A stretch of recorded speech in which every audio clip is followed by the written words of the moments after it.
Donation. আমার শরীরে কিছু একটা জিনিস আমি অন্যের জন্য আমি দিলাম, that is called donation. Kidney transplantation বা কিডনি ডোনেশন, আই ডোনেশন, এসব ইত্যাদি আপনারা শুনেছেন। বস্ত্র দান, বিভিন্ন দান, জ্ঞান দান হিসাবে দিয়ে থাকে, কিন্তু ব্লাড ডোনেশন সবচেয়ে প্রথম স্থান অধিকার করে।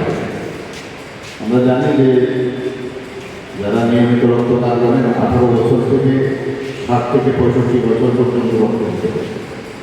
যারা পুরুষরা আছে, পুরুষদের বা তাদের প্রতি কেজি উদ্বৃত্ত অ্যাক্সেস সেটা হচ্ছে প্রায় 26 ml পার কেজি, আর মহিলাদের ব্যাপারে 16 ml প্রায়।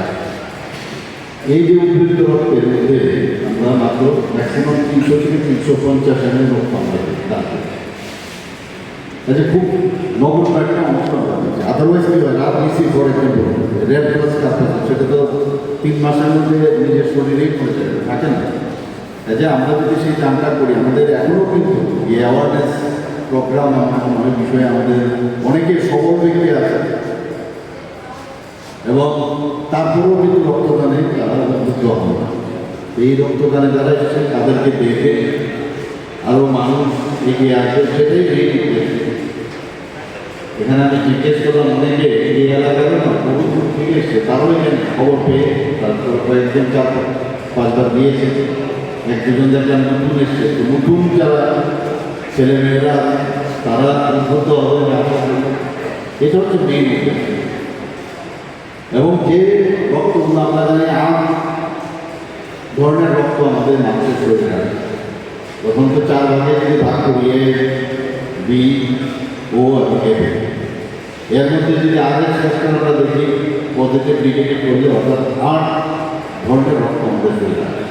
তো নেগেটিভ রক্ত 100% হিসাবে যদি ধরি, 15% হচ্ছে নেগেটিভ রক্ত, সেটা সহজে পাওয়া যায়। আমি যখন জিজ্ঞেস করি এখানে, অনেক সময় রক্তদান শিবিরে আমি যাই, সেখানে কিন্তু আমি খুঁজতে থাকি নেগেটিভ চেষ্টা করবো।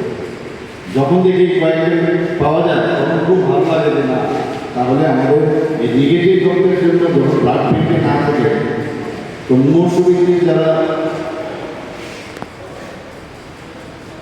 তাদের ফ্যামিলির মেম্বার্স, পার্টি, তারা এটাই সেদিন করতে থাকে।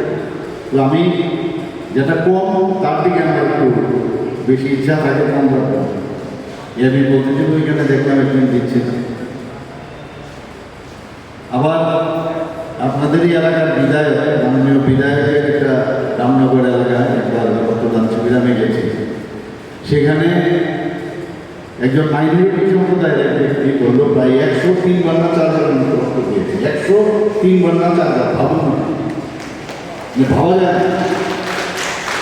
আমি বললাম যে ওনার সমস্ত ইনফরমেশন কালেক্ট করুন, ওনাকে তো অবশ্যই আমাদের সম্মানিত সম্মান দেওয়া উচিত।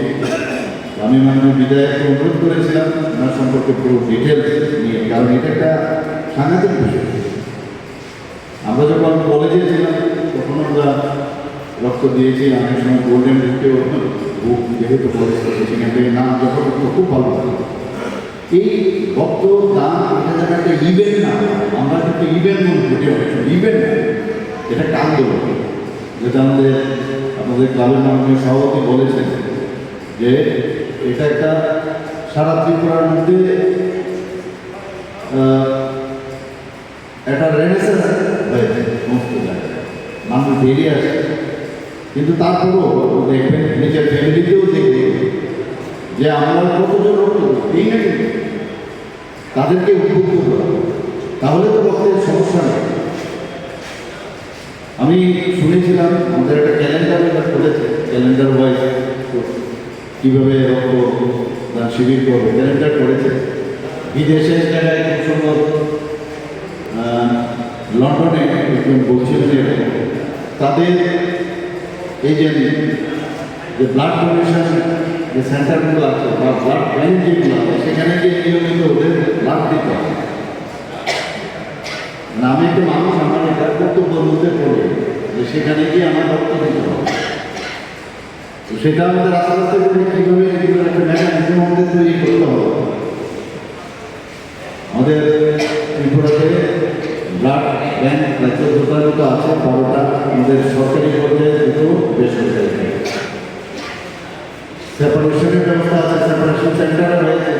আগে হোল ব্লাড বিশেষ করে বাচ্চাদের আমরা অনেক মানে শৈশবে আমরা খবর পেতাম, এরপরও শুনতাম যে যখনই বাচ্চাদের হোল ব্লাড, বাচ্চার বিশেষ করে যদি ব্লাডের প্রয়োজন হয় তাহলে হোল ব্লাড যদি দেওয়া হয় তাহলে তারপর লোড বেড়ে যাবে। সেটা দেওয়া যায় না, এখন আলাদা করে আরবিসির দরকার, আরবিসি আলাদা করা যায়, ডাব্লিউবিসি আলাদা করা যায়, প্লেটলেটস আলাদা করা যায়, প্লাজমার দরকার প্লাজমা। এই যে এখন আধুনিক যুগের যে অ্যাডভান্স, সেই অ্যাডভান্সমেন্টের কারণে অনেক সুবিধা আছে, যে যারা সেটা দেওয়া